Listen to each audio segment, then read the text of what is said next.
When you look back at all of WoW's expansions, one stands out as truly dog shit: Warlords of Draenor. I like Hello Kitty on an adventure a lot more than this does.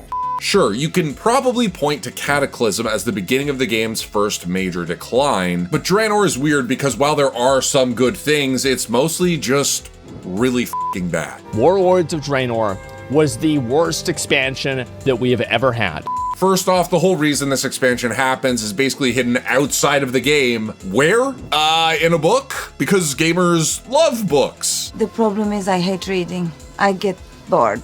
Yeah, Garrosh suddenly escaping to an alternate timeline is so crazy that players probably needed more context than an optional secondary source and several lines of panicked quest text. Then tell me of them, Murad. Tell me everything. Then when the invasion, the thing that was hyped up for so f***ing long, happens at the beginning of the expansion, we stop it almost immediately. What the f***, bro? And you're left to consider the plight of this alternate timeline's inhabitants and world, who are probably here simply because all these important names from the olden times, Gromosh, Duratan, Orgrim, didn't get a chance to be in WoW the first go round. And did I mention that tons of content was cut from this expansion and existing stuff had to be reworked to better fit the game's new scale? What the f***, bro? Ironically, Orgrim Doomhammer was a victim of the cuts. The grandfather of the modern horde, resurrected via alternate timeline, only to be punted for no real purpose to the Talador leveling quests. This alone is criminal. This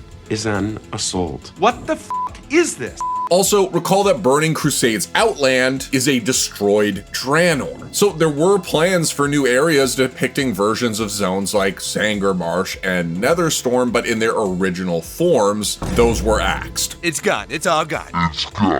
Finally, one of the things that will forever follow WoW from this expansion is the garrison system, like the most boring version of Stardew Valley you can imagine. And unfortunately, it's pretty much single-handedly responsible for wrecking the game's economy. Despite all the bad parts, I think many people look back fondly at the expansion's raids, the ones that made it into the game at least, though you're only going to remember them if you ever left your f***ing garrison. But the rest, well, it's better left in the alternate past.